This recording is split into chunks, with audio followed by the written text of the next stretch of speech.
still awaiting final information and input on the American Rescue Plan final dollars. Some localities have started to receive some of their initial disbursements. We still await word.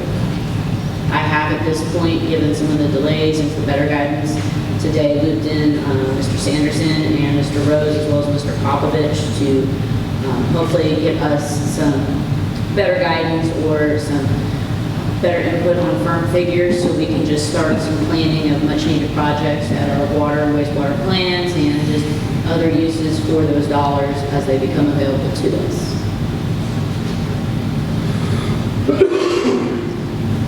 So the federal government has released the money, but the state hasn't decided how it's to be appropriated. Is that what we're at? I would say at this point I would defer to Mr. Sanderson or Mr. Popovich. Well, the federal government has released the funds that they are going to release directly to municipalities and or localities, as well as to the state. Now it falls to the state to release the monies that are to be, as they call it,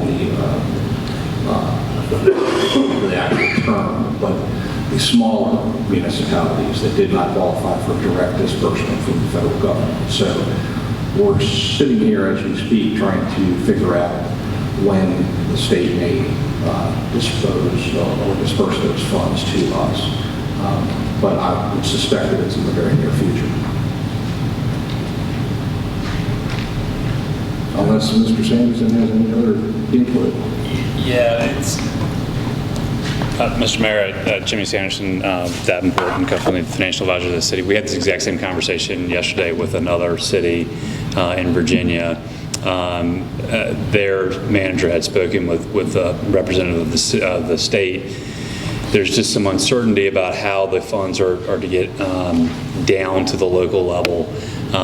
Some question about whether the General Assembly has to take any action, but it's still just up in the air. They're trying to figure out. But the expectation is that you should be able to at least hear from them about their plan in the next week or so. So hopefully those funds will be coming soon. But it's not definitive yet. Since I have both of you here. So I know that some localities, there's even counties, have started to see some of their U.S. Treasury fund disbursement, where I think there's a different case with cities. Can you explain that, or how that's being viewed with the state, and where the dollar fluctuations are coming in? It's based on, as I understand it, it's based on the definition of a metropolitan city versus those that are not considered as such per the federal definition, correct, Mr. Sanderson? That's right. So unfortunately, Covington doesn't qualify as a metropolitan city under the federal definition. So that's why the monies have to flow through the state rather than coming directly from U.S. Treasury. So a metropolitan city will get the disbursement for a city in Virginia. If they meet the definition of a metropolitan city. So, I mean, obviously, if you think about it, Richmond would qualify. New York would qualify. Those types of metropolitan cities. But because Virginia is a little bit unique in how we have cities set up, we have to just work through the definition and work through the state. There's also two pots that you're eligible for. There is the what I'll call the city piece, and then you're also, we believe you're going to get a piece that's allocated to you as a county. Because Virginia is different than most other places in the country, cities and counties are separate, but the federal government didn't really know what to do with that. So you're going to get an allocation as a city, but then you're going to get a smaller piece. You should get a smaller piece as a Covington County, which there isn't one, but that's going to be applicable to you. My understanding is that's coming directly from the federal government at some point, and the city piece is coming through the state. And I believe our federal piece is for 1.6. That's it's the smaller piece. That's correct. TBD. Yes.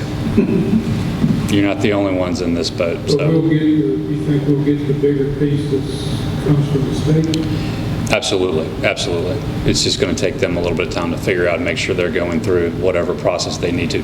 There are some time restrictions that the state has to get the monies down to you as well.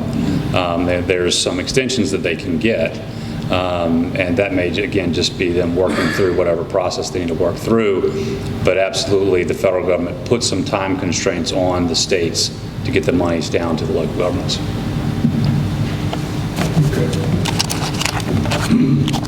I think that's good news. I think Encouraging news. It is encouraging, because I never was sure we were going to get both spots. there's certainly a little bit of uncertainty there, but I think the expectation of the cities that we've been talking with is that you're going to get both pots of money, and it's just a matter of they're going to come at different times. Thank you.